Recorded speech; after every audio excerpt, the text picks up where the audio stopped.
Bismillahirrahmanirrahim. Assalamualaikum warahmatullahi wabarakatuh. Innal hamdalillah nahmaduhu wa nasta'inuhu wa nastaghfiruh wa na'udzu billahi min sururi anfusina wa min sayyiati a'malina. May yahdihillahu fala mudhillalah wa may yudlil fala hadiyalah. Asyhadu an la ilaha illallah wahdahu la syarikalah wa asyhadu anna Muhammadan abduhu wa rasuluh. Ya ayyuhalladzina amanu taqullaha haqqa tuqatih wa la tamutunna illa wa antum muslimun. Allahumma salli wa sallim wa barik ala nabiyyina Muhammadin wa ala alihi wa ashabihi ajmain.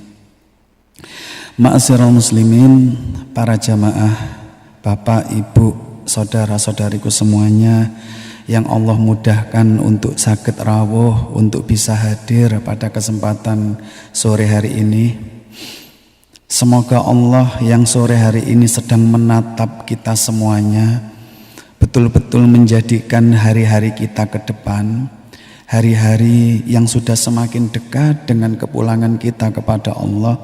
Semoga Allah masih berkenan memberikan kepada kita semuanya tambahan taufik, yang lantaran dengan diparingi tambahan taufiknya itu, kita ditolong oleh Allah, dimampukan untuk bisa ngejalanin sisa umur yang tersedia ini, sisa umur yang tersisa maksud saya, betul-betul terbimbing di atas jalan hidayah.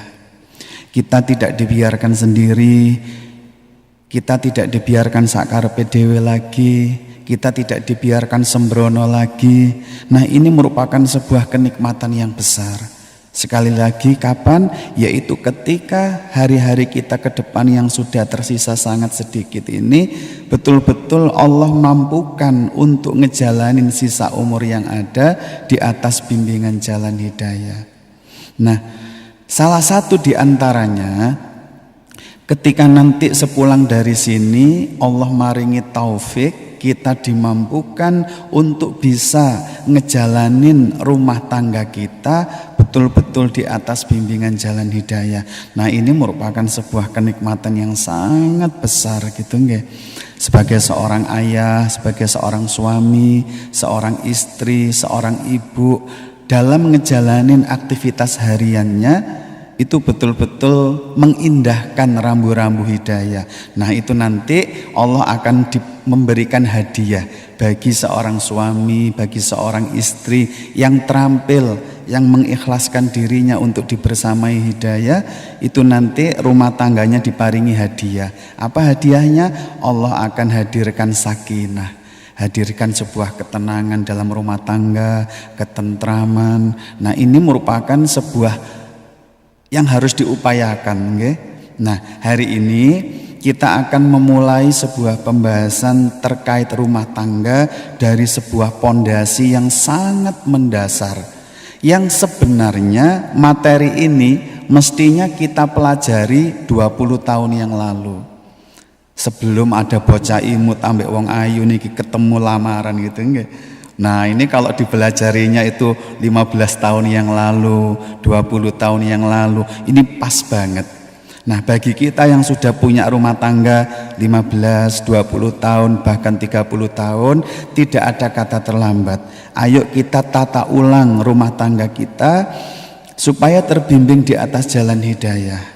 Dan saumpama saya enggak tahu yang rawuh ibu-ibu seperti apa, umpama ada mbauti yang rawuh, saya nyuwun tolong sepulang dari sini nanti kalau ngobrol sama anak-anak, ngobrol sama cucu yang usianya sampun menginjak remaja, yang sudah mau dewasa, mau menginjak ranah rumah tangga, poin pembahasan kita hari ini sering-sering didongengaken nggih, sering diajak ngobrol. Ini penting. Hari ini kita akan belajar hal yang paling mendasar dalam rumah tangga. Namun gara-gara kita tidak mengindahkannya, akhirnya rumah tangga kita itu rumit, terlalu banyak masalah yang mendera kehidupannya.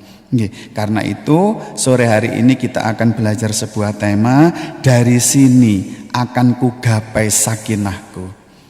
Karena apa? Nanti jenengan akan ngelilir, saya akan sadar, ya Allah, ternyata aku membangun rumah tangga berangkat dari sebuah pondasi yang enggak pas gitu. Makanya rumah tanggaku jadi seperti ini. Nah, dari sini akan kugapai sakinahku, itu maknanya kalau kita ingin menggapai sakinah tidak berangkat dari sini, poin yang akan kita bahas sore ini. Nanti sakinah yang didapat tuh sakinah-sakinahan, bukan sakinah sungguhan, karena berangkat dari pijakan yang salah. Nah, ini pentingnya. Nah, sebelum kita bahas, mohon maaf ibu-ibu yang di belakang bisa melihat slide-nya mboten nggih? Mboten. Sebentar, salah satu bisa melihat napa mboten? Oh, kurang jelas. Nggih.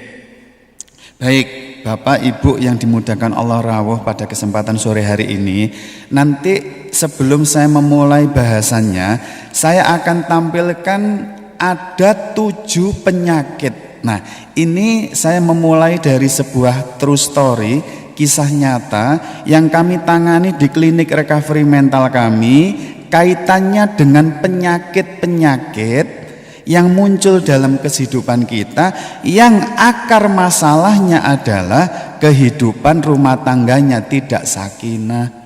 Saya ulangi, sebentar lagi saya munculkan di slide itu 7 bentuk penyakit masuk ranah psikosomatis, yaitu keadaan jiwa yang tidak bahagia, terlalu banyak luka, terlalu banyak memendam hampa, yang akar masalahnya karena rumah tangganya tidak bahagia. Nah, itu nanti akan mempengaruhi metabolisme tubuh, namanya psikosomatis, yang penyakitnya rata-rata muter-muternya di 7 penyakit ini. Coba nggih nanti di intip, apakah kita mengalami salah satu dari penyakit ini? Nah, nanti kalau iya, coba dibaca sampingnya. Ini langsung saya tuliskan, penyakit ini akar masalahnya karena ini, luka batinnya ini. Nah, nanti supaya bisa mengevaluasi, ya Allah, ternyata benar ya rumah tanggaku selama ini ada masalah di poin itu. Nah, sehingga setelah kita melihat beberapa penyakit ini kok ada dalam diri kita, harapannya ayo belajar yang sungguh-sungguh supaya nanti bukan hanya rumah tangganya yang sakinah, tapi penyakit yang kemarin sempat muncul dengan izin Allah sembuh. Pun nggih, saya munculkan tuh di slide-nya, diperhatikan. Nah, ini saya munculkan semuanya. Ini ada 7 penyakit yang akar masalahnya adalah di kehidupan rumah tangga yang tidak bahagia. Nah, coba dilihat dulu tuh.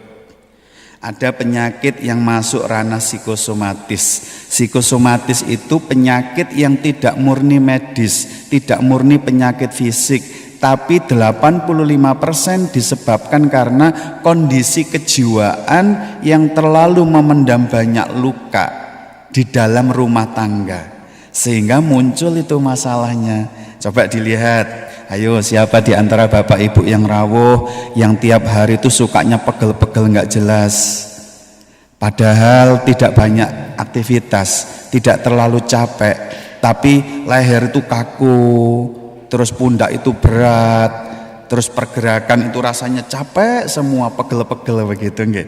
Nah, coba itu dilihat apa penyebabnya. Nah, karena ini bukan bahasan kita hari ini, dibaca sendiri nggih. Ini dibahas ketika nanti materinya sudah paham, masuk sini tuh enak untuk sembuhnya nanti nggih. Contoh pegel-pegel nggak jelas, itu biasanya karena orangnya tuh, mohon maaf, ada kebutuhan yang besar untuk dicintai, diperhatikan, dibersamai. Karena selama ini tuh ke pasar nggak pernah diantar. Terus kemudian ngurus anak capek sendiri, pasangannya nggak mau tahu. Aku ini tugasku golek duit, golek nafkah kanggo awak sama anak-anak. Urusan anak nakal, urusan sekolah itu urusanmu, Mi. Nah, tidak merasa dicintai, tidak merasa disupport, didukung, diperhatikan. Sudah capek nyuci, sudah capek ngepel, tidak pernah dihargai lelah letihnya. Nah, orang-orang yang rumah tangganya sering dilukai di poin seperti itu, nanti munculnya pegel-pegel nggak jelas tuh. Nah, ini yang pertama. Nanti diperhatikan, mohon maaf agak sensitif ya, itu kegemukan. Nah, ibu sudah senam, ibu sudah ngunjuk suplemen, sudah olahraga semuanya, ngatur pola makan, kok angel men ya untuk diet ya. Nah, itu berarti kegemukannya masuk ranah psikosomatis.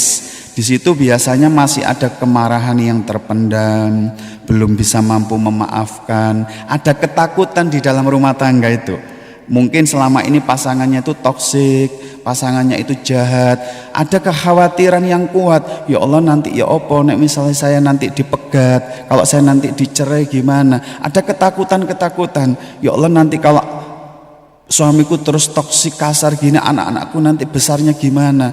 Ada kecemasan berlebih, ketakutan berlebih. Nah, kalau orang seperti ini tidak dilakukan pemulihan dahulu jiwanya, nanti meskipun sehari makan cuma sekali ya tetap lemu. Nah, ini pengalaman kami nangani beberapa kasus, yaitu dibaca sendiri yang bawah nggih. Ada asam lambung, ada ginjal, ada sesak nafas, sakit pinggang dan punggung. Nah, itu yang bawah tuh, ayo siapa yang mohon maaf ya dengkulnya kemelotak. Ada osteoporosis, osteoartritis. Nah, ini seru nanti kalau dibahas lebih detail. Setiap kali saya nangani Mbak Uti, Mbah Kung yang memang diuji osteoporosis, osteoartritis tuh karena boros banget penggunaan kalium, kalsium, magnesium yang ada di lutut. Dan itu meskipun ngunjuk kalep tiap hari, sedangkan jiwanya tidak diperbaiki, akan terus boros sehingga nggak sembuh. Nah, osteoporosis apalagi sampai osteoartritis nggih radang sendi itu kuat banget di dalam jiwanya, itu rumongso tidak dicintai. Ya Allah, anak-anakku ini mondok semua, anakku ini ngekos semua, ini merasa sendiri, merasa tidak dicintai. Ya Allah, enak ya koncoku tiap hari ketemu suaminya, aku suamiku dari dulu LDR terus. Nah, perasaan itu, recehan-recehan itu diizinkan melukai batinnya. Dan itu boros banget kalau kondisi emosional kayak begitu, boros banget di lutut untuk penggunaan kalium, kalsium dan magnesium. Nah, ini contoh nggih, apalagi kalau kita sudah bahas yang bawah. Ada miom, ada kista, ada kanker, tumor. Nah, ini lebih ngeri rumah tangganya nggih. Nah, ini contoh sekilas saya tunjukkan kepada jenengan. Kalau seandainya dalam membangun rumah tangga itu kita tidak mengindahkan rambu-rambu hidayah sehingga berinteraksi dengan pasangan, dengan anak-anak itu sakarepe dhewe sembrowono sehingga banyak menimbulkan luka. Nah, itu nanti akan menimbulkan alarm yang Allah bunyikan dalam bentuk penyakit seperti itu. Nah, pun ini cuplikan sementara yang nanti akan kita bahas lebih detail. Saya berharap dari sini panjenengan itu ada 1-2 yang nyantol. Ya Allah, itu gue banget tuh yang sakit itu tuh. Nah, kalau sudah merasa seperti itu, ayo kita semangat belajar memperbaiki rumah tangga kita. Kita tata ulang supaya terbimbing di atas jalan hidayah. Nggih. Nah, pun sekarang kita masuk bahasan utama kita ya. Dari sini akan kugapai sakinahku. Ini mohon izin saya lewati dulu. Nanti kita bahas lebih detail kalau masih dicukupkan umur dan kesehatan di waktu mendatang. Kita masuk ke akar masalah dulu supaya kita ngelilir. Ya Allah, pantes rumah tanggaku itu masalahnya mancet di pasangan, di anak-anak terus gitu nggih. Nah, ayo kita lihat dulu.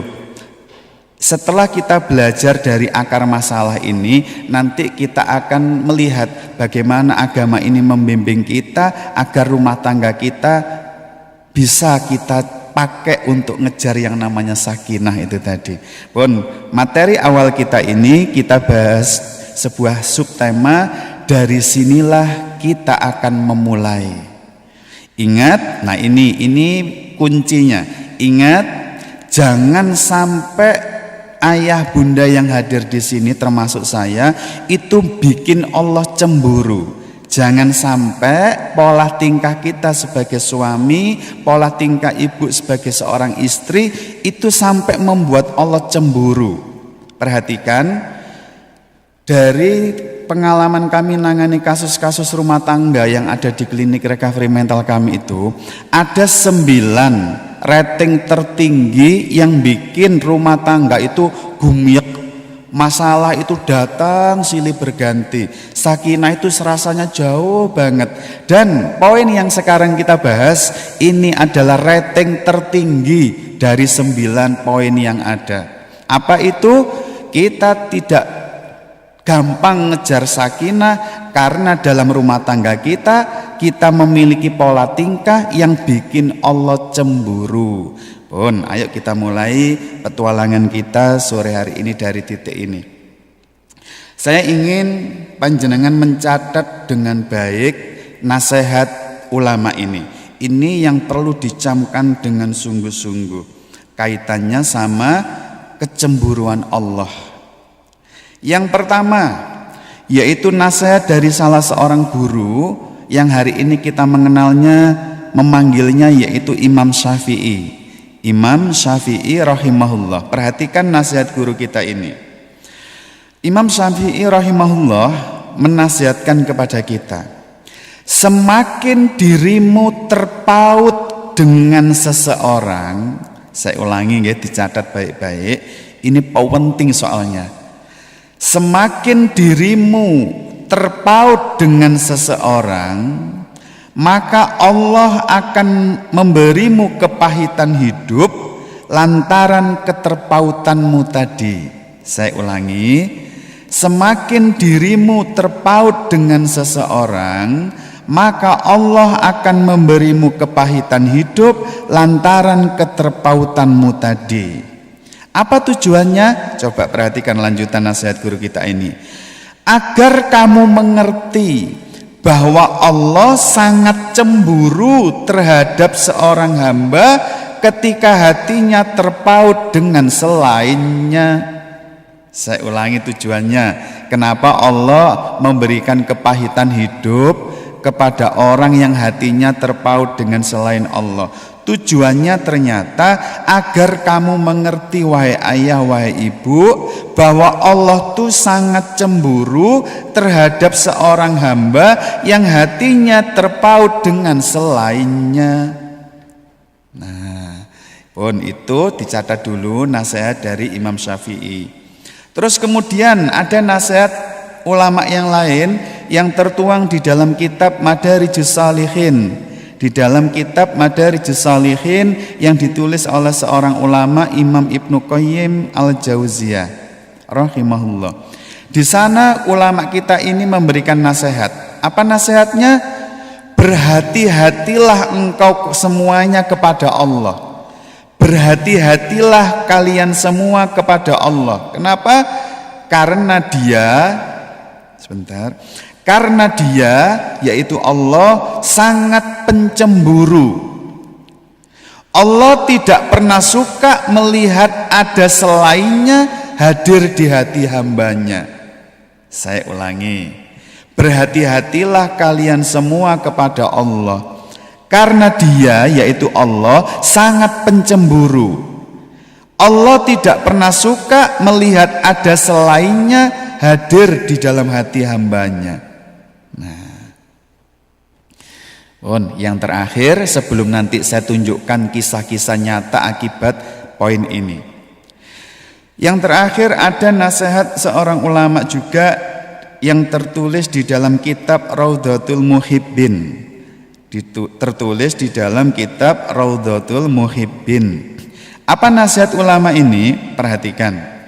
Apabila Allah menghendaki sebuah kebaikan bagi hambanya, maka Allah akan menimpakan kepahitan hidup saat ia berpaling darinya dan saat ia sibuk dengan kecintaan kepada selainnya. Saya ulangi, Apabila Allah menghendaki kebaikan bagi seorang hamba, maka Allah akan menimpakan kepahitan hidup saat hambanya berpaling darinya dan saat hambanya sibuk dengan kecintaan kepada selainnya. Nah, coba ayo kita angen-angen keseharian kita ya.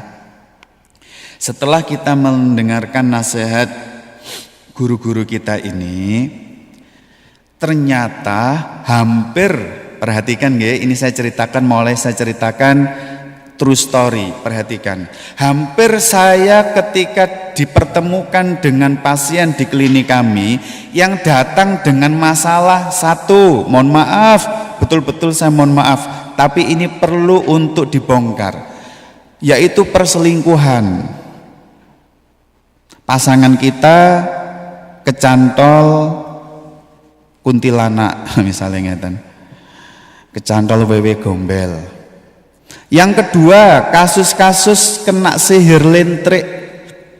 Tahu mboten Bapak Ibu sihir lintrik itu apa? Sihir mahabbah. Sihir lintrik itu sihir mahabbah, sihir pelet.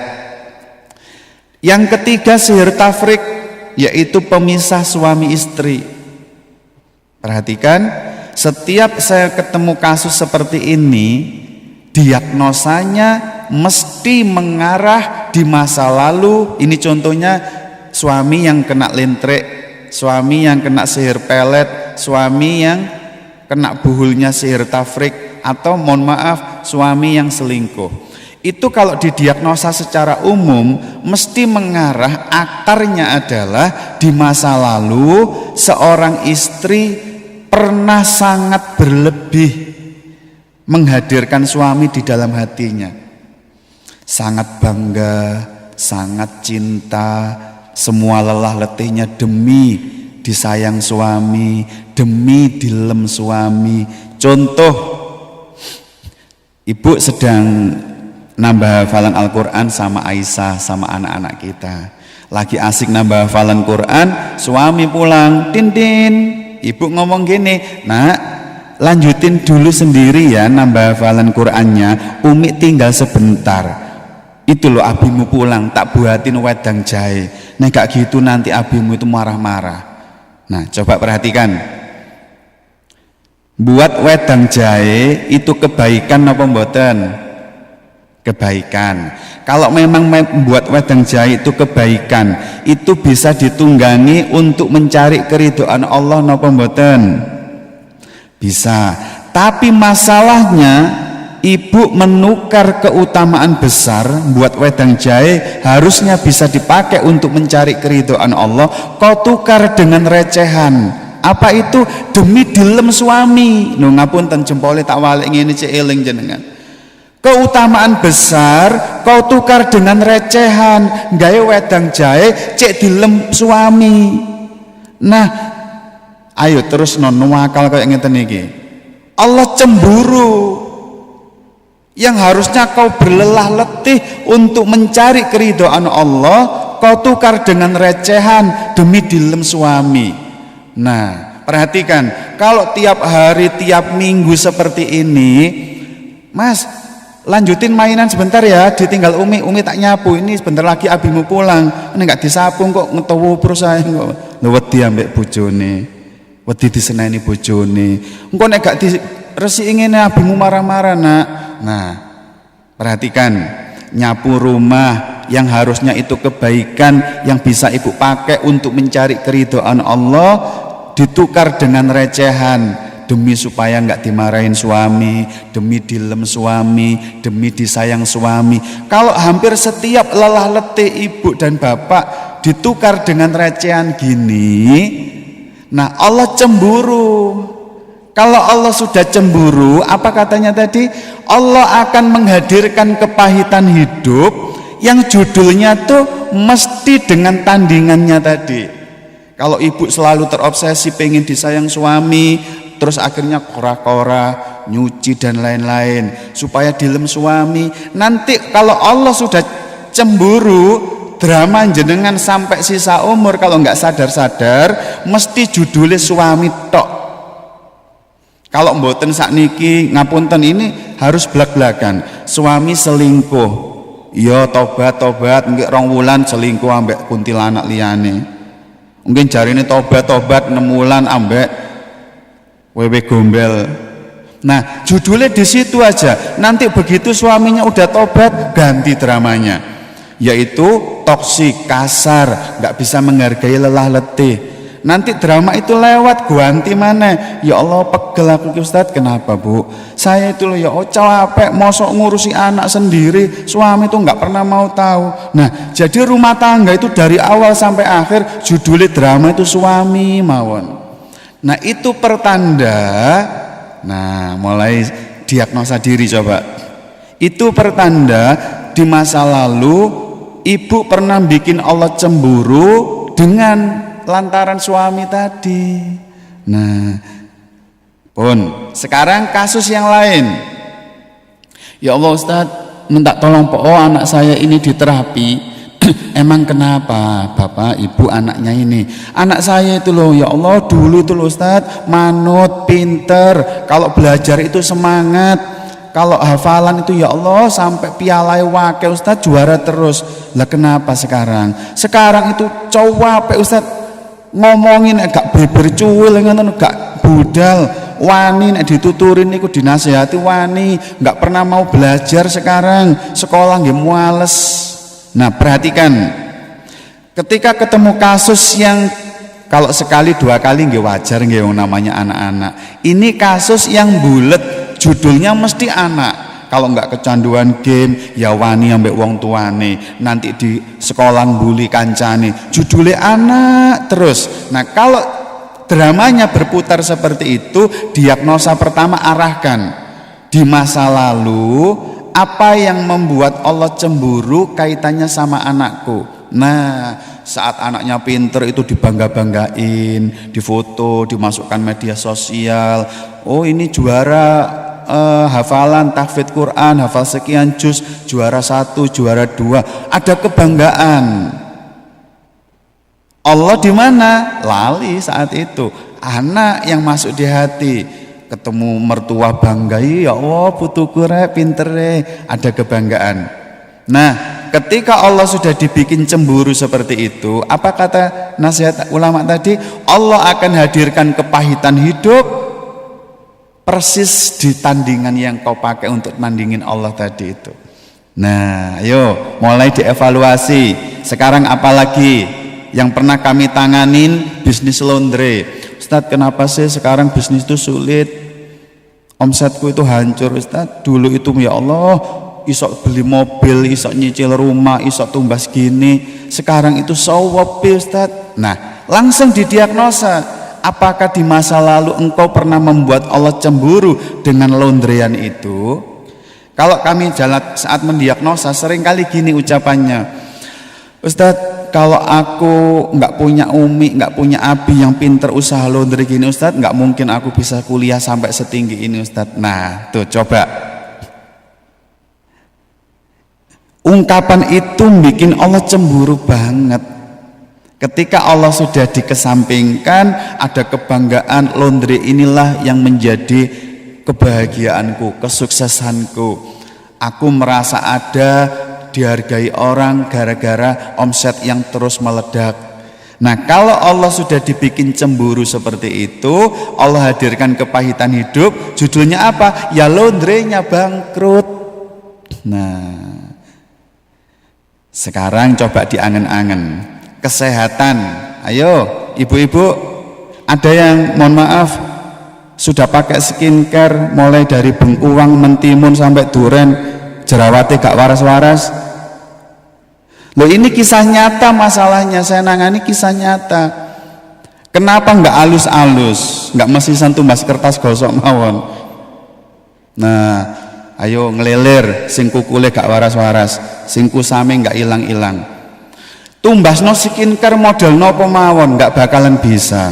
Kenapa? Di masa lalu saat ibu dicermin, saat ngasih serum gitu ya, itu sambil wih ya Allah umurku 45 rek tapi sik glowing ngene iki. Ayo terus rono akal ngeten niku. Kebanggaanmu kok hati itu dipenuhi dengan ini awet mudanya itu bangga banget, senang banget. Nah, masalahnya saat ibu pakai skincare tujuannya adalah supaya dicintai suami, dilem suami. Nah, receh lagi. Nah, dari situlah Allah akan menghadirkan kepahitan hidup. Terkait apa judulnya? Ya wajah yang bopeng, wajah yang kusam, wajah yang jerawatan, wajah yang tidak bisa glowing sehingga butuh hidrasi yang tinggi. Nah, ayo didiagnosa. Intinya masalahnya adalah bulet di situ. Judulnya puancet mawon. Nah, ini mesti diagnosanya mengarah kepada ibu dan bapak pernah bikin Allah cemburu di masa lalu di bab itu. Nah, nanti lihat kalau panjenengan pakai ilmu ini terbimbing di atas jalan hidayah untuk kembali move on, bangkit dari keterpurukan itu dengan izin Allah gampang. Nah, ingat mboten tadi setelah kita membahas ini tujuan Allah, lihat di slide ya. Tujuan Allah menghadirkan kepahitan hidup itu satu, supaya ibu dan bapak itu pegel, capek, lelah berharap ke suami. Wes nyapu angel-angel juga pernah dipuji, wes masak angel-angel nggak pernah dihargain, malah dicela. Supaya kepahitan hidup itu Allah kepingin jenengan tuh capek dengan tandingan-tandingan itu, lelah berharap ujian, penghargaan, lem-leman, sehingga kalau sudah lelah Allah kepingin bali onang aku gitu. Nah, lagi-lagi akar masalahnya apa? Tema kita tadi, dari sini akan kugape sakinahku. Akarnya apa? Tauhid. Nah, nggih, ayo nanti kalau kita udah lelah dengan masalah itu, kita capek, akhirnya kita sadar, ya Allah benar, nggak ada gunanya bersandar, berharap kepada recehan seperti itu. Ya Allah, aku pulang ya Rob, aku ingin kembali dekat dengan Engkau. Nah, perhatikan nanti kita bahas ulang ya. Perhatikan cluenya. Ketika Allah sudah dapat yang ia mau, catat baik-baik. Ketika Allah sudah dapat yang ia mau, apa yang ia mau? Jenengan ngeleler, sadar dulu pernah bikin Allah cemburu, sekarang move on, belok kanan. Kalau sudah dapat yang ia mau, yaitu Allah dapat yang ia mau, taubatnya kita, sadarnya kita, perhatikan, Allah yang akan angkat masalah itu. Nah, ini yang bikin masalah jenengan itu nggak terangkat, rumit, karena Allah belum dapat yang ia mau. Nah, pun sekarang ini untuk bahasan poin ketiga, nyeri imajiner itu saya bahas nanti ya. Mohon izin saya lewatin dulu. Nah, sekarang setelah kita memahami poin ini, ayo kita lihat bagaimana agama ini menuntun kita. Nah, sebelum kita bahas slide ini, kok tiba-tiba mohon maaf di luar ini ya, di luar materi, tapi masih kaitannya sama keterpautan hati.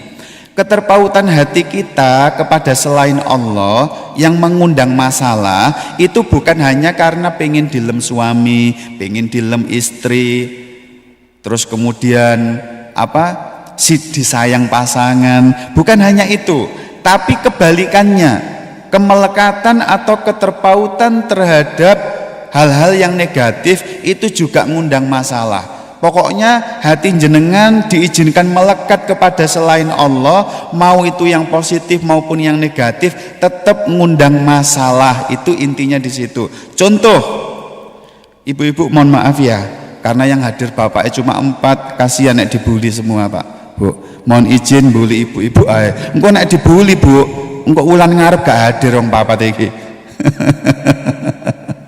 Baik, ibu-ibu perhatikan, kalau ada ponaan, sepupu, teman yang memiliki masalah serupa dengan saya ceritain ini. Ustadz, kenapa sih aku tuh kalau rumah tangga itu susah banget untuk mendapatkan sakinah. Ustadz, perlu Ustadz tahu, ini kisah nyata. Rumah tangga pertamaku pecah Ustadz, broken, terjadi perceraian. Suamiku tuh kasar banget, toksik. Rumah tangga keduaku Ustadz, sama Ustadz, ya Allah, 11-12, kasar, jahat, sehingga rumah tangga keduaku hancur, pecah lagi Ustadz. Nah, aku capek Ustadz. Lah terus jenengan mriki napa Bu? Aku golekne Ustadz wong sing apik ben rumah tanggaku yang ketiga ini tenang Ustadz. Pegel aku Ustadz, kenapa sih setiap kali aku kepingin bangun rumah tangga baru, laki-laki yang datang itu kok mesti hampir semuanya jahat Ustadz, toksik, kasar. Nah, singkat cerita, ibu-ibu catat, diagnosa ini mengarah kepada poin yang mengejutkan saya. Apa diagnosanya? Ternyata kenapa ngapunten single mom ini setiap kali ingin rumah tangga kok laki-laki yang datang selalu jahat, toksik. Ternyata diagnosanya mengarah di dalam gudang jiwanya single mom ini itu masih sangat benci dengan ayahnya yang dulu sangat kasar, suka melukai, suka menyakitin. Dia tumbuh di dalam kultur orang tua yang kasar, sehingga anak perempuan ini dulunya sering dilukai, sering disakitin, dan begitu dewasa dia belum berdamai dengan luka pengasuhan itu, masih benci dengan ayahnya.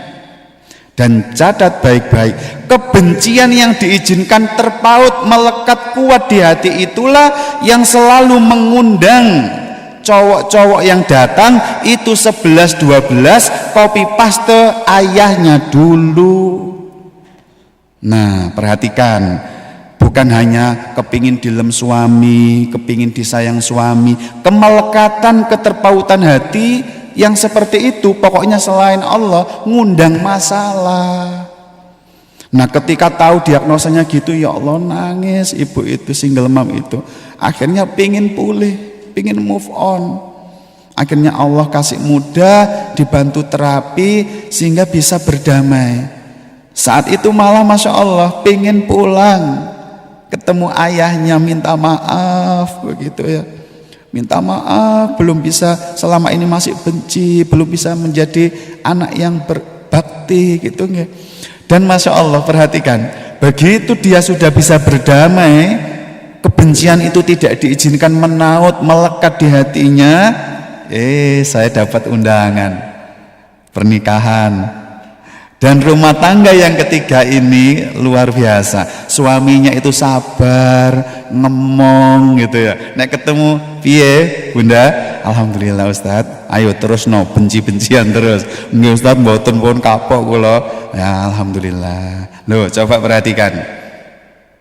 Nah, nggih, jadi latihan ya mulai sekarang, jangan sampai diizinkan recehan-recehan seperti itu menaut, melekat di hati kita. Itu akan mengundang kepahitan hidup. Nah, ayo sekarang kita masuk ke slide yang berikutnya. Ayo kita sampai pada sebuah subbahasan latihan belajar saling setia yuk. Nah, ini tema kita sekarang ya. Belajar saling setia dengan janji yang dulu pernah terucap. Nah, Bapak sama Ibu yang rawuh di kesempatan sore hari ini pernah dengar mboten istilah yang ada di dalam Al-Qur'an mitsaqon ghalidho? Pernah dengar napa mboten? Mitsaqon ghalidho. Itu gini ceritanya nggih. Sederhananya mitsaqon ghalidho itu begini. Dulu ayo kita menengok 15 tahun yang lalu, 20 tahun yang lalu, 30 tahun yang lalu. Saat apa? Saat ada bocah imut Bu yang datang ke tempat jenengan untuk ngelamar, untuk menghitbah. Nah, saat itu ayahnya Ibu nggih, orang tuanya Bunda itu ya opo nduk, iki ono wong imut, ganteng imut ngelamar sampean, gelem ora? Lah piye lo bapak? Iya wes ayo. Nah, akhirnya ditentukan hari pernikahan itu. Nah, hari H pernikahan itu ayah jenengan Bu itu ngomong ke bocah imut itu gini, "Le, dino iki hari ini tak nikahkan dirimu dengan putriku Fulanah binti Fulan dengan mas kawin ini dibayar nyicil." Nah, terus kemudian bocah imut sih ngarepe bapak sampean itu salaman, "Yes," gitu ya. "Inje Pak, saya terima nikahnya putri jenengan Fulana binti Fulan dengan mas kawin ini, tapi bayarnya tempo ya Pak." "Ya wis ora apa-apa, deal." Nah, saat ijab kabul itu sudah saling terlontar, akad nikah tadi maksudnya. Nah, begitu deal. Nah, saat itu terbangun sebuah ikatan. Ikatan itulah yang dinamakan mitsaqon ghalidho. Disebut mitsaqon ghalidho kenapa?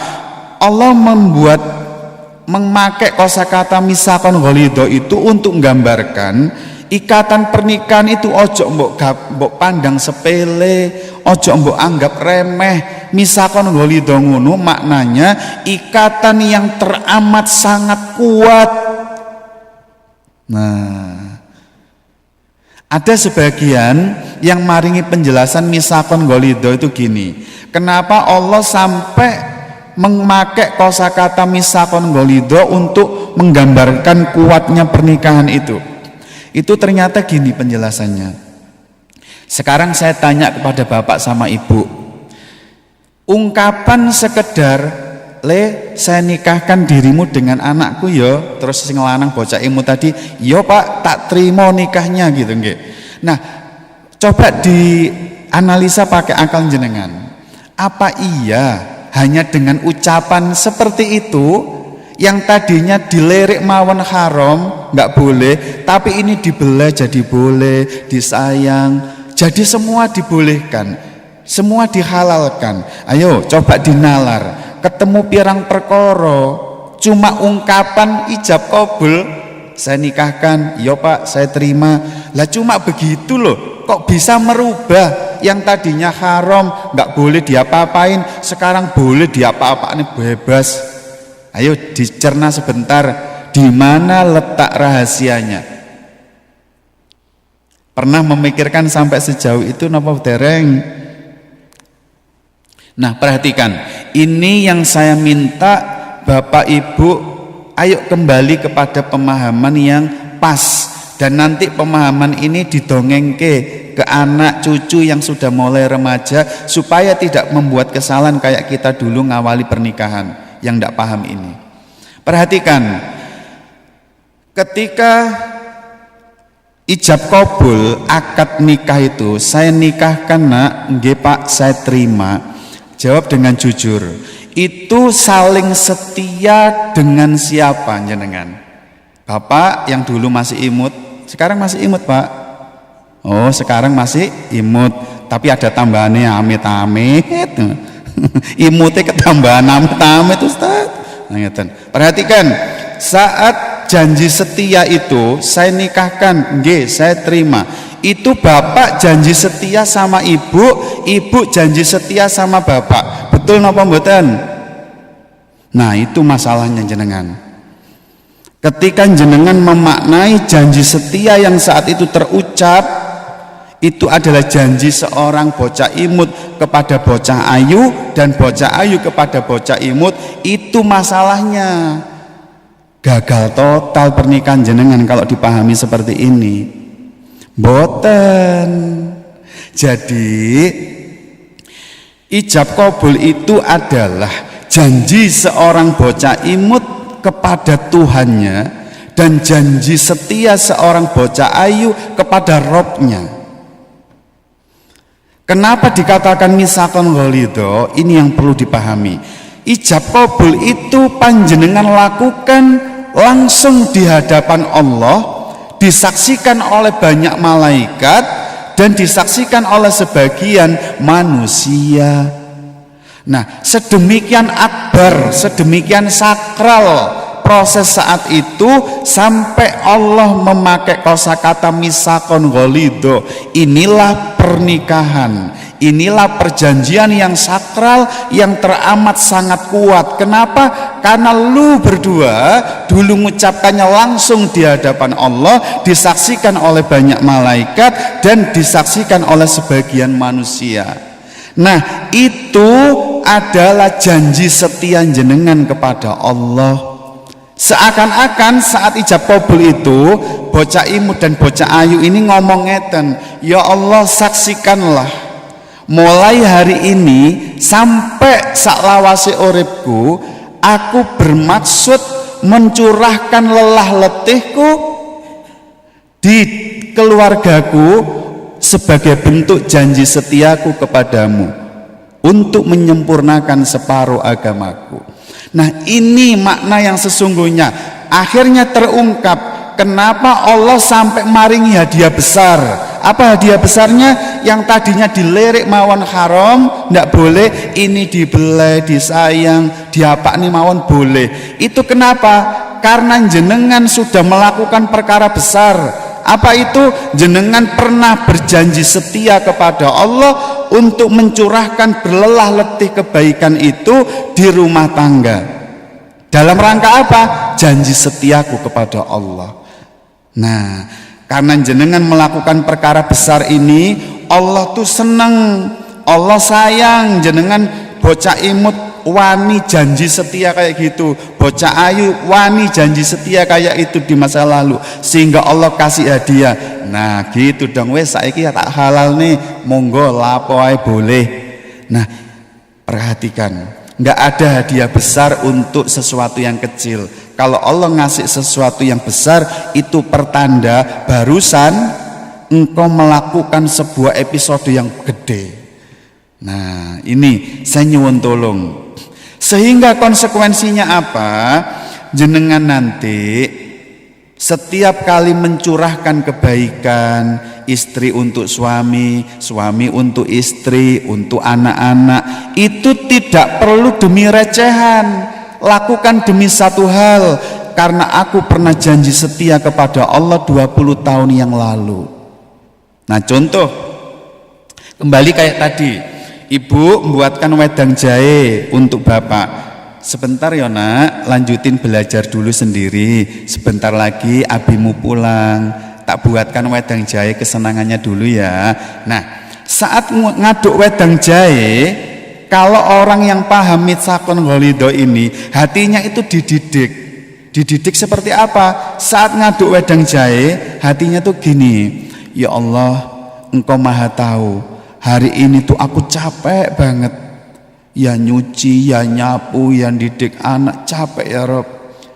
Tapi di tengah letlah letihku ini ya Allah, tak sempatkan sejenak untuk membuatkan wedang jahe untuk suamiku, itu dalam rangka melaksanakan janji setia yang 20 tahun yang lalu pernah kuucapkan kepadamu. Aku berlelah letih membuatkan wedang jahe ini, gak pengen apapun ya Rob, aku hanya ingin melaksanakan kebaikan yang dulu pernah aku janjikan kepadamu. Ridhoi hamba ya Rob, sayangi hamba. Nah wedang jahe diaduk dengan mentalitas seperti itu. Nah ini yang namanya membangun rumah tangga di atas sebuah pondasi yang tepat. Sekarang coba kita masuk ke bahasan berikutnya. Kalau ibu sama bapak tidak mengindahkan jalan hidayah ini, kayak tadi, kembali ke contoh, saya nak ditinggal ibu sebentar nak, abimu mau pulang, ini tak buatin wedang jahe, engkau nek gak digawein moring-moring tok ae sone bapakmu iku. Nah buat wedang jahe demi dilem suami, demi recehan. Perhatikan dampaknya, jenengan akan ngelilir hampir semua masalah rumah tangga berawal dari poin ini tidak diindahkan. Nah kelutek buat wedang jahe, bapaknya pulang, assalamualaikum, waalaikumsalam. Abi pulang, iya Abi ini diminum, nah ini Umi buatin wedang jahe senengane Abi. Perhatikan tadi ya, ibu membuat wedang jahe untuk mencari recehan, yaitu dilem suami. Hati diizinkan kerasukan recehan, ingin dilem suami. Perhatikan nasihat agama kita tadi. Kalau hati kita diizinkan tertaut atau melekat dengan selain Allah, maka Allah cemburu. Begitu Allah cemburu, Allah akan menghadirkan kepahitan hidup. Judulnya apa? Mesti terkait tandingannya. Nah, apa tandingannya kasus ini? Suami. Nah, perhatikan, suami pulang. Begitu disajikan wedang jahe, perhatikan cara Allah bikin jenengan capek. Apa iku Bi? Mik. Ya iku Bi senengan sampean, biasa anget-anget wedang jahe. Tiba-tiba ngetuku terus Bu, suami jenengan. Mik, sampe nih gak iso nggelian ta bendina wedang jahe. Bosen aku iki, Mik. Loh, coba perhatikan. Nah, sekarang jawab pertanyaan saya jujur Bu. Ketika sudah nguduk pegel-pegel, bukannya dihargai malah dicela, ya apa perasaan jenengan Bu? Ribon? Sakitnya tuh di sini Ustaz tuh gitu ya. Kenapa? Sakit hati, mangkel, kecewa. Kenapa? Lelah letihnya tidak dihargai. Perhatikan cara Allah bikin jenengan capek, tapi masalahnya jenengan nggak punya ilmu untuk sadar. Nah, begitu panjenengan kecewa, terluka, ngetuprusnya suami diizinkan untuk melukai hati bunda tadi, recehannya suami tadi kau izinkan melukai hatimu karena kecewa, tidak dihargai malah dicela. Nah, perhatikan yang tulisannya warna merah itu, akan terjadi 3 hal sekaligus. 1, ibu akan terluka dengan luka yang sangat menyakitkan. Kenapa? Buat wedang berharap disayang, dilem, tapi ternyata malah dicela. Itu sakitnya double-double, terluka banget. 1. Terus yang kedua, ibu akan terampas kebaikannya besok. Sekarang jawab dengan jujur, umpama drama tadi hadir nanti malam, ibu besok masih mau buatin bapak wedang jahe mboten? Ayo, hari ini buatin, dicela seperti itu, besok bapak pulang jualan pentol, ibu masih mau buatin wedang jahe? Gak katene Ustaz jare ngeten nggih. Umpama membuat pun masak itu nyambel iku ambek gawemes gitu ya. Awas kon dina iki gak mbok pangan maneh tak lotek-lotek gitu. Loh. Perhatikan, mesti yang kedua, apa itu? Kebaikan ibu terampas. Besok ibu nggak akan buat wedang jahe, ibu males masak. Kenapa? Gara-gara terluka kemarin, recehan itu kau izinkan melukai hatimu. Nah, ini contoh kalau seseorang itu tidak ikhlas, mesti besok kebaikannya sudah terampas, nggak mau lagi masak, masak pun dongkol. Nah, tapi bagi orang-orang yang paham misakon ghalidho, nguduk wedang jahe ini bentuk janji setiaku yang pernah terucap 20 tahun yang lalu. Nah, nanti ternyata suami ngetuwu terus Bu, nggak menghargai malah mencela, ibu cuma satu dalam hatinya, emang gue pikirin. Silakan aja lu ngetuprus, itu urusan lu sama Allah. Urusanku buat wedang jahe itu karena aku terlanjur janji setia sama Allah. Aku bikin itu lelah letih supaya Allah sayang. Emangnya lu mau ngetuprus, silahkan, emang gue pikirin. Lu mau apa? Kopi tak buatin. Nah, wedang jahe yo tak umbe dhewe. Emang gue pikirin. Loh, enak orang kalau mengindahkan jalan hidayah, semua lelah letihnya karena Allah, dia gak dihargai, dia dicela, gak diizinkan terluka. Karena memang bukan itu yang kita hindari, dan bukan itu lem-leman suami yang kita inginkan. Nah, ini contoh. Hampir semua masalah itu berangkat dari sini. Nyapu, nggak dihargai suami pulang gitu nggih. Mi sampean dino iki nang diae? Ya nang omah ya, mau sok sore mau lo ngaji nduk muhajiri mau lo. Nek nang omah itu ya diresiki ta Mi, omah iku disapu. Sampun ya, sampun tak resiki. Delok niku lho sampai sik ana nang kono. Nah, maklum suaminya melankolis, ono uporoto wis terluka gitu nggih. Nah, akhirnya kewet ono sawang niku ditelawiti ngoten niku. Nah, Akhirnya ya gitu, terluka. Ya Allah, wis aku iki ono ae, wis nyapu salah, gak disapu diseneni. Gak tampak kebaikan oleh suami. Tampaknya itu keliru aja, salah aja. Nah ini akhirnya kalau jenengan itu nyapu tadi bukan karena misakon ghalidho tadi, terluka. Besok arepe nyapu wis males, wis sapu-sapu dhewe sak karepmu, nek gelem ya ngene, gak gelem ya wis, ngeten. Nah, kebaikannya terampas. Satu, jiwanya terluka oleh recehan. Yang kedua, kebaikannya bakalan terampas. Dan yang ketiga, ibu ketularan toksik, bales toksik. Contoh masakan nggak dimaem dicela, ibu bales toksik. Aku iki ya ngono ya, ket esuk tak ewangi ketuwet nang dapur masak mbulet ae, sampean karek mangane rewel ae. Oh gak gelem mangan ya kono tuku nang warung kono. Lho paling jahat, toksik ya. Nah perhatikan, sehingga rumah tangga itu rumit. Nanti bapak bales lagi. Nah ini akar masalahnya ada di sini. Nah ayo terus nih nawakal bikin Allah cemburu. Gak selesai-selesai rumah tangga kita. Ketenangannya nggak akan hadir.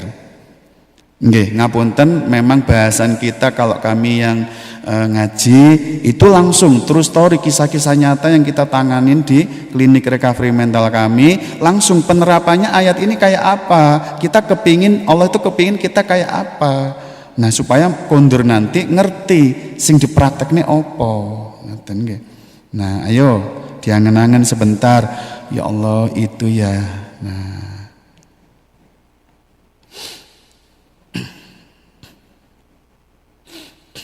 jadi saya nyuwun tolong, setelah kita memahami misakon ghalidho dengan baik, bahwa itu ikatan yang teramat sangat kuat.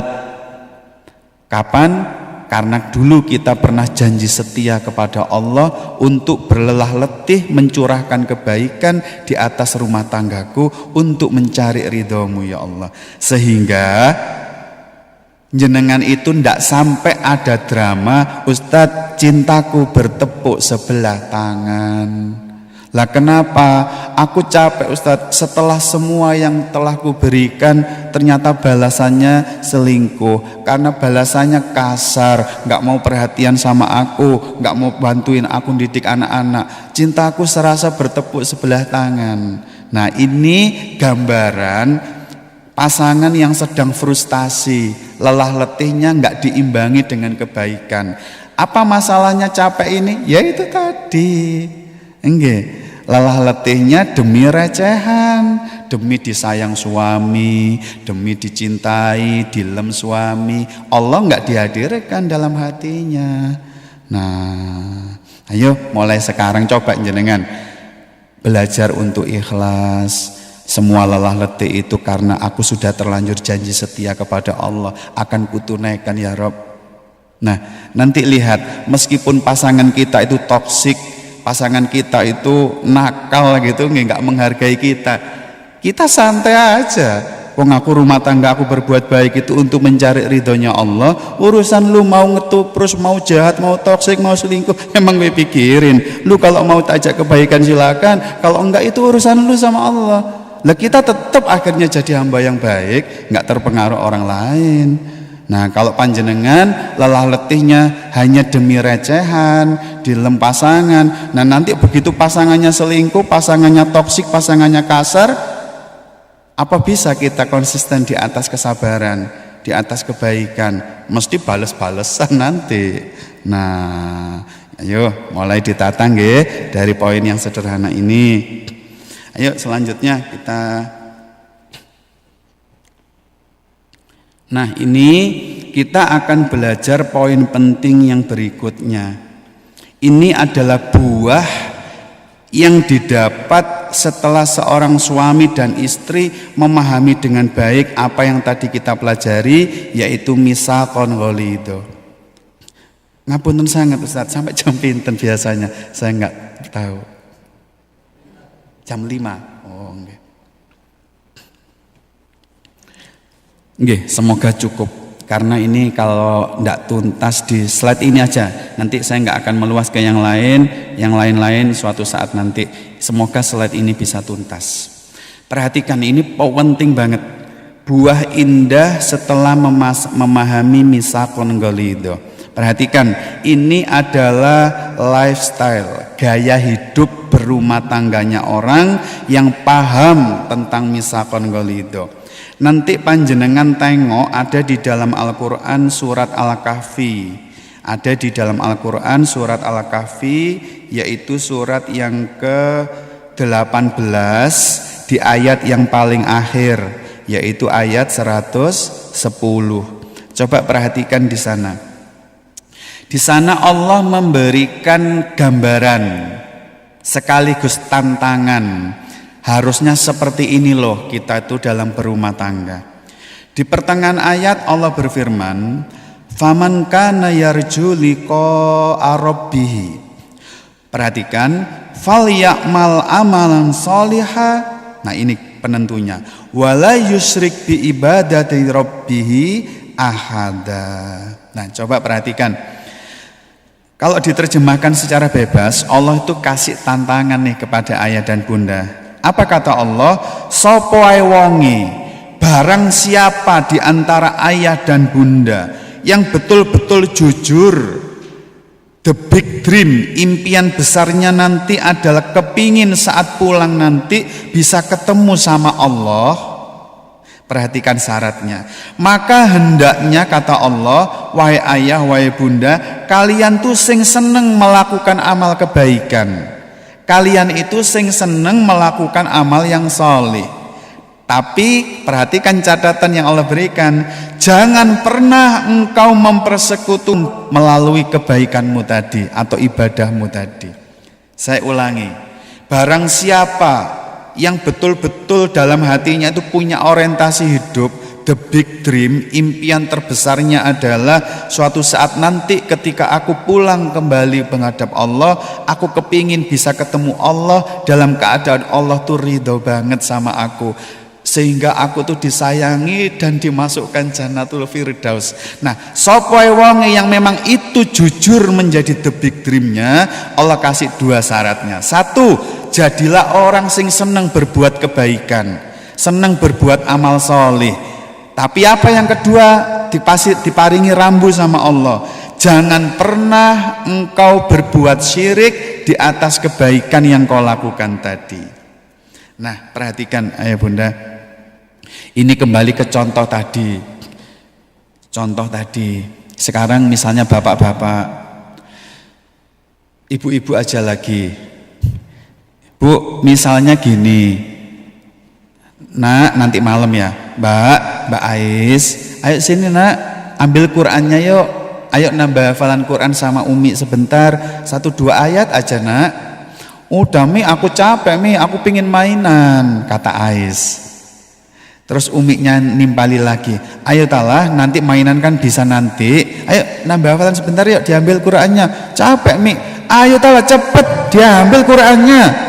Umi itu malu, tahu ndak? Masa di buku penghubungmu itu lo lihatan tiap hari ustadzamu itu nulis pesen, bunda mohon kerjasamanya, Mbak Ais hafalannya terlambat, nggak kayak teman-teman, mohon kerjasamanya ya bunda. Delok nih tuh lo, Umi itu malu tiap hari ditulis gini, diambil Qurannya.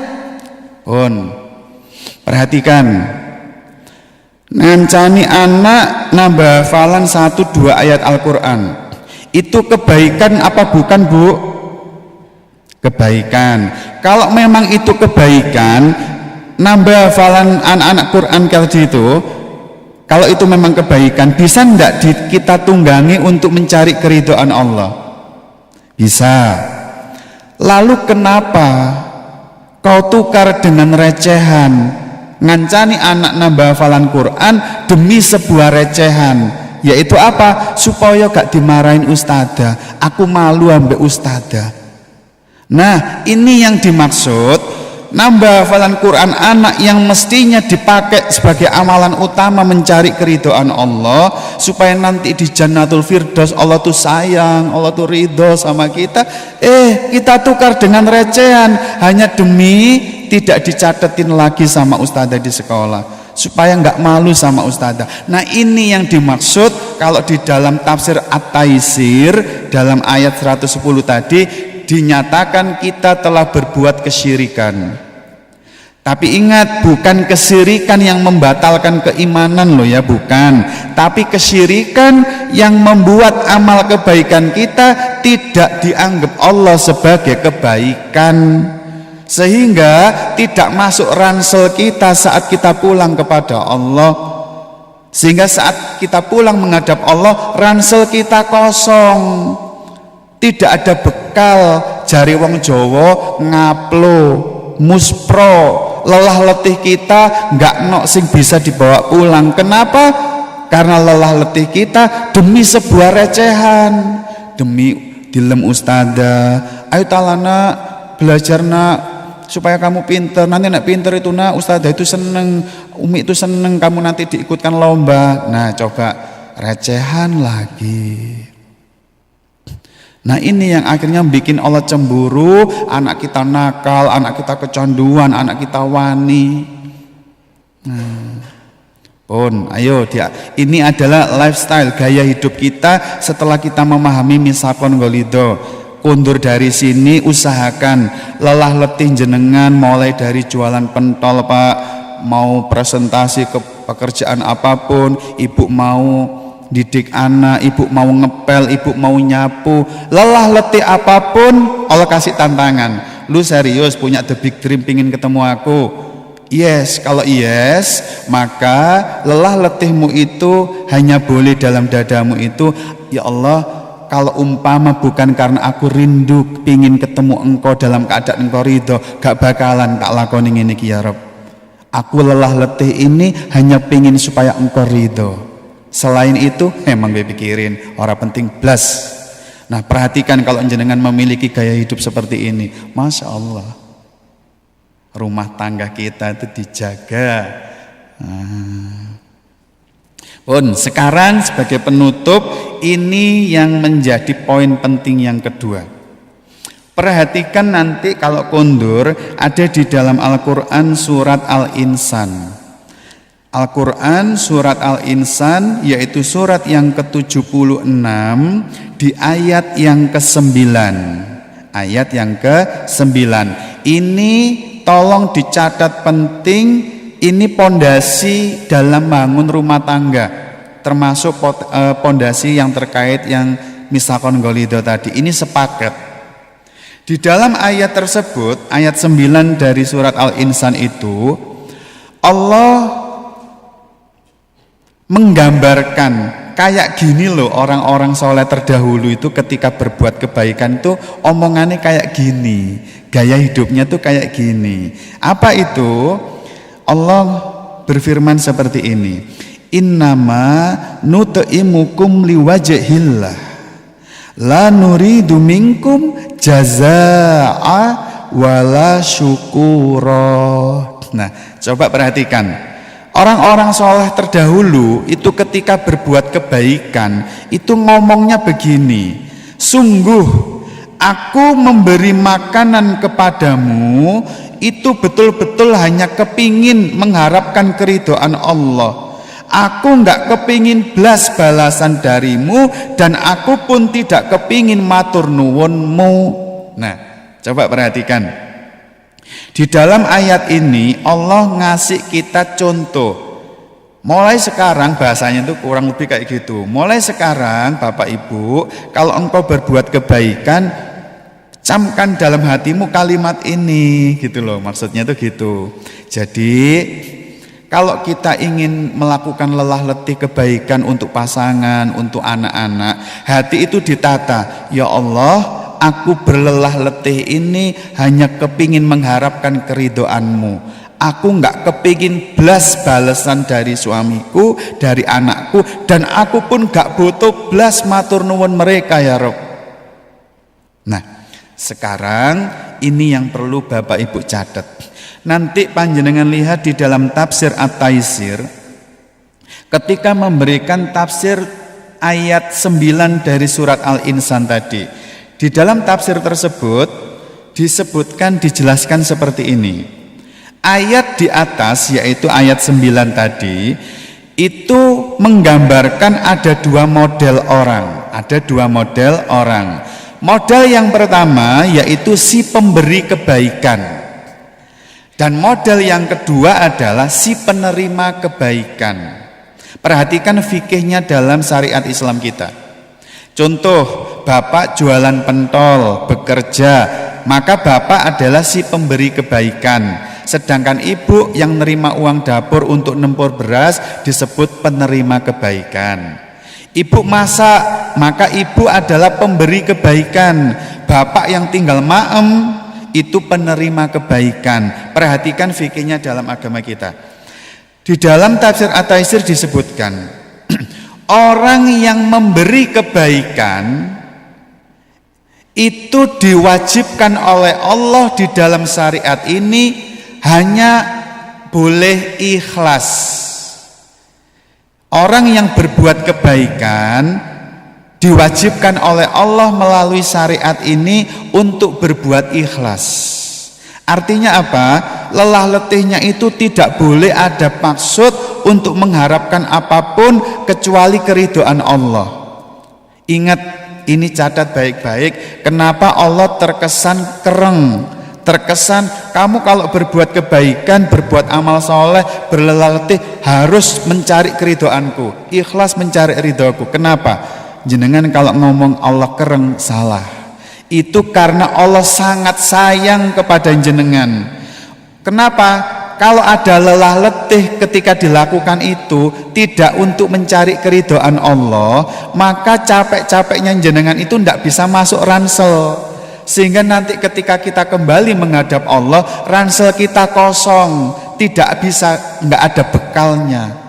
Nah, karena Allah sayang, Allah nggak kepingin jenengan nanti ngupload dan muspro, Allah mewajibkan kalau kau berlelah letih berbuat kebaikan, ojo kepingin balasan, ojo kepingin matur nuwun, carilah keridhoanku.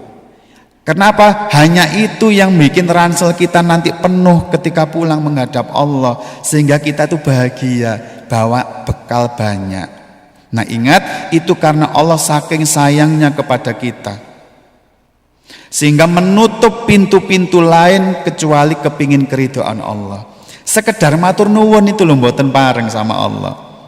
Nah sekarang perhatikan, itu fikihnya bagi si pemberi kebaikan. Bagaimana bagi penerima kebaikan? Nah perhatikan, bagi penerima kebaikan diwajibkan oleh Allah melalui syariat ini untuk berterima kasih, untuk berterima kasih kepada si pemberi kebaikan.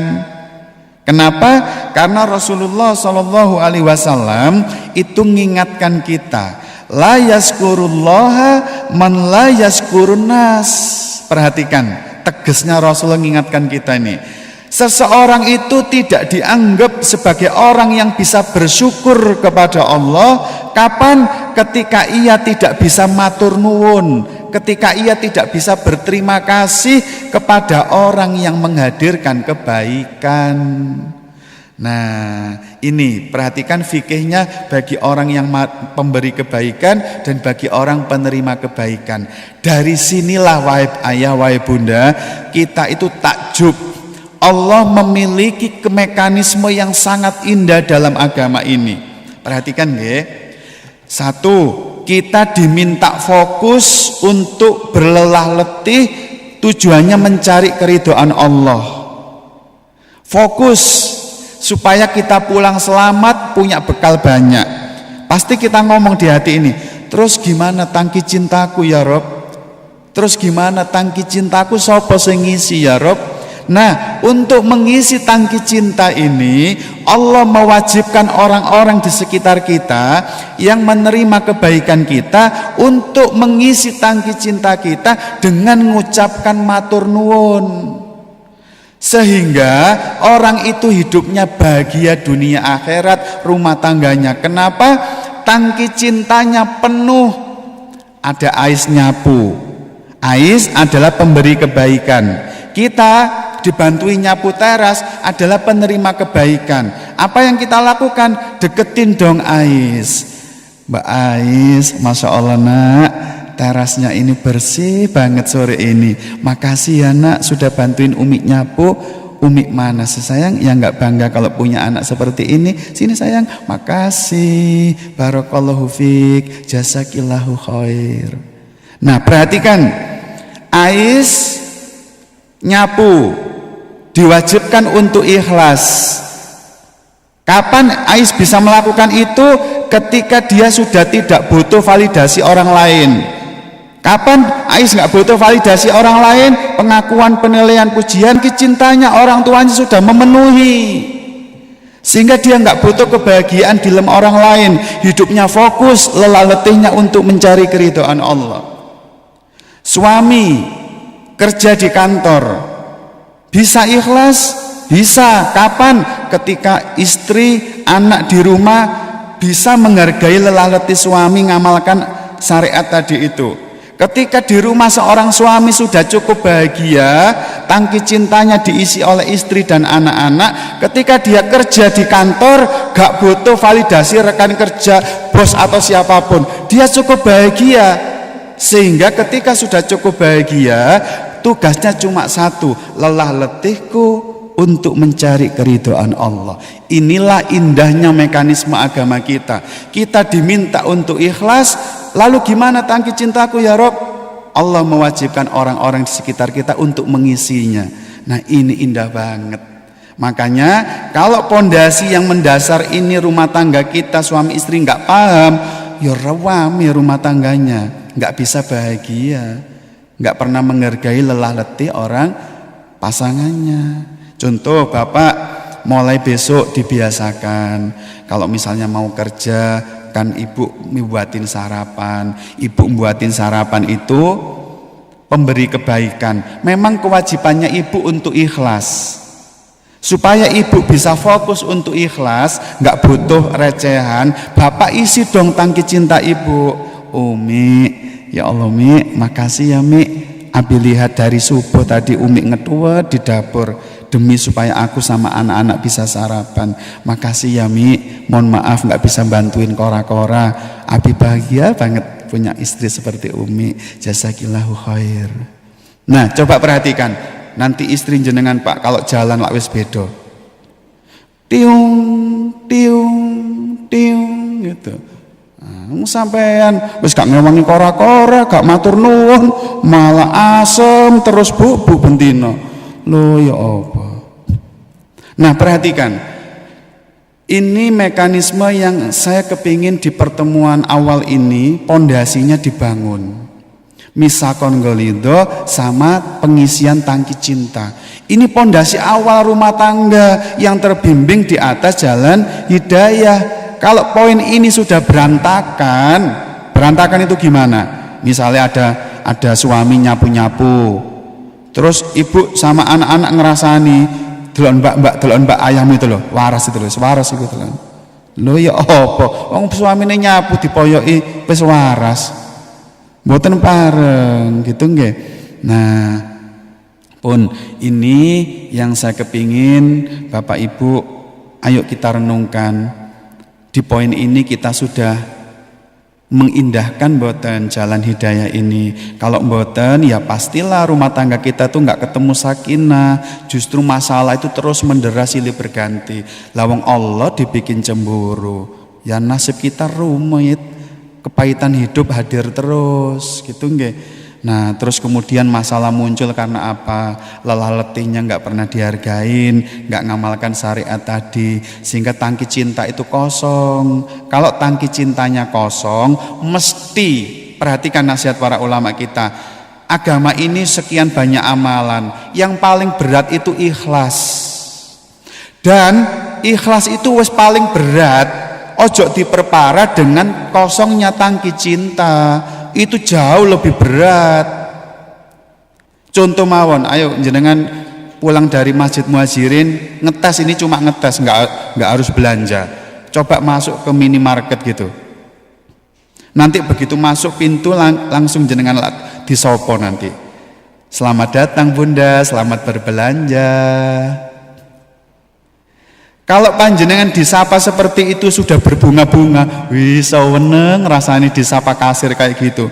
Yang tadinya beli odol, kepingin cuma beli odol, akhirnya borong sabun, borong sandal, borong gula, borong kopi. Karena apa? Seweneng disopo. Karena di rumah nggak pernah dihargain, nggak pernah diperhatiin, nggak pernah disayangin, sehingga disopo kasir ngeten niku lho. Seweneng, akhirnya borong. Nah, belanjanya itu karena emosional. Itu pertanda tangki cinta kita kosong.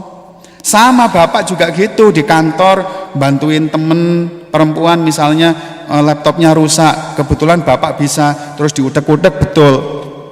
Terus sama perempuan ini, wih bapak hebat banget, makasih ya pak, bapak tuh luar biasa, kok nggak dibantu bapak, aku nggak bisa kerjaan ini. Nah, kalau suami jenengan diomongi dalam tanda kutip nggih, kuntilanak model ngeten niku, dan tangki cintanya kosong, langsung kelepek-kelepek suami jenengan. Nanti teman lihat jam istirahat lah janjian di parkiran nanti. Tuh kok maem lontong balap bareng tak apa. Nah iya, tapi coba kalau seorang suami berangkat ke kantor, hatinya bahagia, tangki cintanya sudah penuh, lelah letihnya selalu dihargain. Ada kuntilanak ngomong kayak gitu tuh nggak terpengaruh blas. Gue nggak butuh kayak gitu. Nah ini hampir semua masalah mesti garis tangki cinta yang kosong dirasuki oleh orang-orang di luar sana. Nah, okay. Dan sebagai penutup saya pesan bapak sama ibu khusus yang punya anak cewek. Saya kenapa pesan ini? Karena saya agak capek. Akhir-akhir ini sering menterapi remaja putri yang sering gampang banget jatuh hati kepada teman-teman cowoknya, sehingga dipermainkan. Ini masalahnya yang bikin saya capek. Soalnya laki-laki di luar sana nggak semuanya baik. Ada yang mentalitasnya playboy kampungan, memanfaatkan hati lemahnya seorang wanita. Dan perhatikan, remaja putri kita itu gampang kelepek-kelepek. Contohnya gini, dibantuin ngerjain tugas kuliah sama temen cowoknya, sudah ditafsirkan, ih temenku itu sayang ya sama aku, cinta ya sama aku.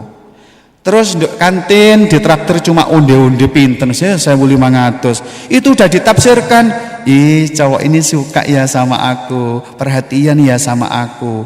Nah sehingga nanti diajak apa aja mau. Dan perhatikan, remaja putri yang memiliki kelemahan hati seperti itu indikasi positif ada ruang hampa yang sangat besar di dalam gudang jiwanya, akibat di rumah tidak pernah dihargain, tidak pernah diperhatiin, tidak pernah disayangin, lelah letihnya nggak pernah dihargain, sehingga kehampaan itu akan membuat gampang jatuh hati kepada laki-laki yang maringi sedikit perhatian. Padahal lo cowok tadi itu belikan onde-onde koncone sak kelas, kok iso ditafsirnya cinta itu nggih. Nah ini hati-hati pun untuk sementara itu. Ustadz ngapunten, ditutup napa wonten tanya jawab biasanya? Ditutup. Oh ditutup mawon nggih. Alhamdulillah, semoga nggak terluka gitu. Nggih, mungkin ini yang bisa kita sampaikan. Semoga seiring ilmu yang sudah kita pelajari bareng-bareng, sore ini Allah maringi tambahan taufik sehingga kita dimampukan untuk menata ulang rumah tangga kita di atas ilmu, di atas jalan hidayah, sehingga nanti Allah akan angkat kepahitan hidup lantaran suami dan istri sadar ternyata itu ya wes, mulai sekarang semua lelah letihku, baik yang tertumpah untuk suami maupun tertumpah untuk anak-anakku, aku nggak kepingin recehan lagi. Semua itu karena aku dulu 20 tahun yang lalu pernah janji setia kepadamu ya Rob, akan menghabiskan sisa umurku untuk melakukan kebaikan di atas rumah tanggaku, untuk perjumpaan denganmu nanti dalam keadaan engkau ridho, engkau sayang, sehingga engkau memasukkanku di dalam Jannatul Firdaus. Dan salah satu lelah letih terbaik yaitu latihan mulai sekarang. Ayo ngisi tangki cinta pasangan dan anak-anak kita. Kalau tangki cintanya sudah penuh, tidak ada kehampaan, hidupnya bahagia, maka seseorang tidak akan pernah butuh validasi siapapun. Gak butuh diakui juragan, gak butuh dinilai teman, gak butuh dilem guru. Kenapa? Sudah cukup bahagia. Sehingga fokusnya tinggal satu. Sisa umurku, lelah letihku hanya butuh validasi dari Allah. Demikian, subhanakallahumma wa bihamdika asyhadu an la ilaha illa anta astaghfiruka wa atubu ilaik. Assalamualaikum warahmatullahi wabarakatuh.